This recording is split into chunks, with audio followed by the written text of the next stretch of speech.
This is Matthew Brenner. Today is February 19th, 2017. I decided to do a report on Vice President Mike Pence. As you might know, he is an evangelical Christian. He is also what they call a Dominionist. He is also what they call a Reconstructionist.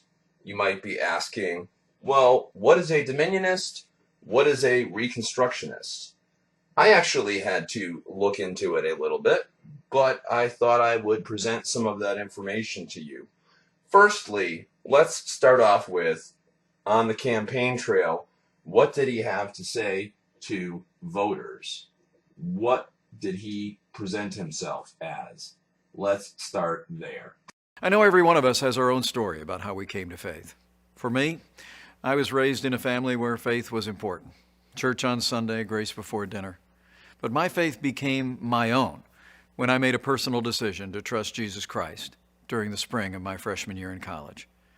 That night, my heart was literally broken wide, with gratitude and with joy, when I came to realize that what happened on the cross, in some small measure, actually happened for me.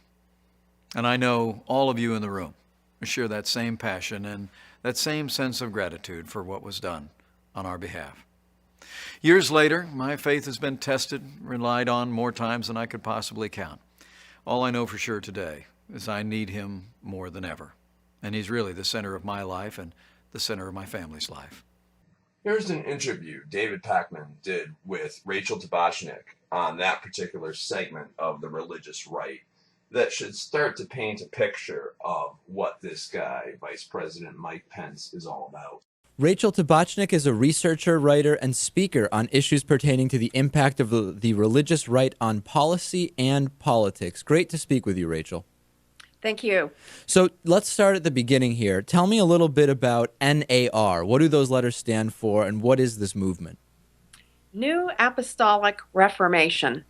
This is a movement that's really growing in the religious right. It's led by self-pronounced apostles and prophets, and is dramatically changing both the structure of many churches that form what we would call the larger religious right or evangelical right, and also much of the ideology of these churches and ministries.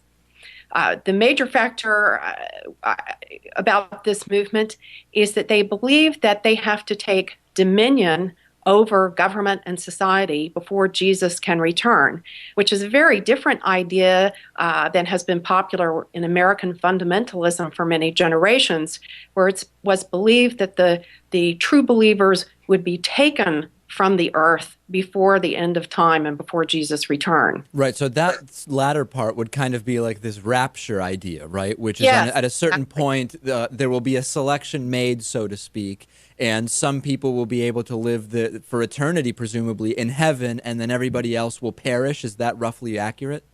That's roughly accurate. And of course, in that scenario, all of the really terrible end-time wars and so forth take place after the believers have been raptured to heaven. Of course. This scenario is quite different. In this scenario, the believers are still on earth as these things are happening. So I think this is part of what's adding to what we could say the end times hysteria that we are seeing in parts of society.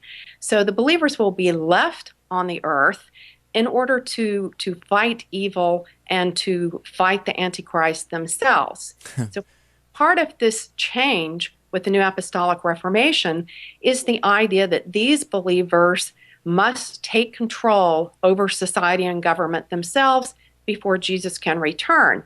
And this is encapsulated in a concept called the Seven Mountains. So the idea is that these believers must take over arts, business, education, family, government, media, and religion.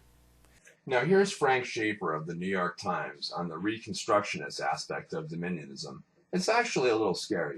You say that Mike Pence is a Reconstructionist who believes in legislating Old Testament morality. What is a Reconstructionist? Well, you know, he was raised a Roman Catholic, and then he accepted Jesus as his personal savior, as the evangelical lingo goes, and became what they call a Christian. You know, weird right there when you think that, they become Christians out of the Roman Catholic Church, which kind of history regarded as kind of Christian, if you know what I mean. But anyway, that's aside from that. But he then got into the far right of the evangelical movement, that is the Reconstructionist movement, that is run by people who, first of all, take the Bible, all of it, completely literally. In other words, these are guys who don't believe in global warming, but they really do believe in Noah's Ark, and not the one in Kansas either, the one they think is sitting somewhere on top of Mount Ararat. He doesn't believe in evolution, et cetera, et cetera. But there's a political spin to this, because back in the 70s, a gentleman by the name of Rousas Rushdoony, who I knew personally when I myself was a religious right leader, as I talk about in Crazy for God for people who want to know why I got out, but that's a different story. But Rushdoony and people like my late father, Francis Schaeffer, and others held out that we had to return to a biblical moral code, which they interpreted as a literal interpretation of Old Testament law. In other words, stone gay people to death, adulterers have to be punished.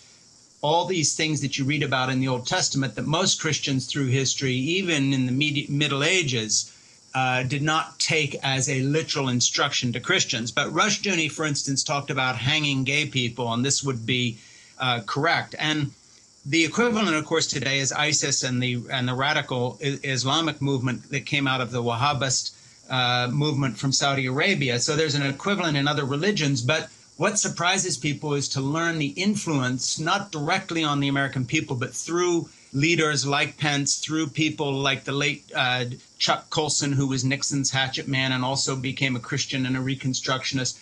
And essentially, these guys don't get up on a platform and say, hey, we want to stone gay people. But what they do is they try to turn America subtly into a theocracy. So, for instance, Pence not only wanting to make abortion illegal, but in the state of Indiana, signing a law that said that people had the right to discriminate against gay couples based on their Christian faith. And then he backed down on that after a tremendous furore. But the fact is, little by little, these folks would like to roll back what we consider to be civil liberties based in a secular rule of law and replace it with the Bible. That's right. Who the Reconstructionists are. Pence is one of them. Well, and with regard to women and abortion, I understand that Indiana is one of only 2 states in which, and this was a law that Mike Pence championed and signed, in which if a woman is pregnant with a badly deformed fetus that would normally be aborted, let's try again, that Pence will use the power of the state. We'll send a police officer to your home if necessary, or put this woman in jail to force her to carry her pregnancy to full term. And if she fails to do that, she goes to jail.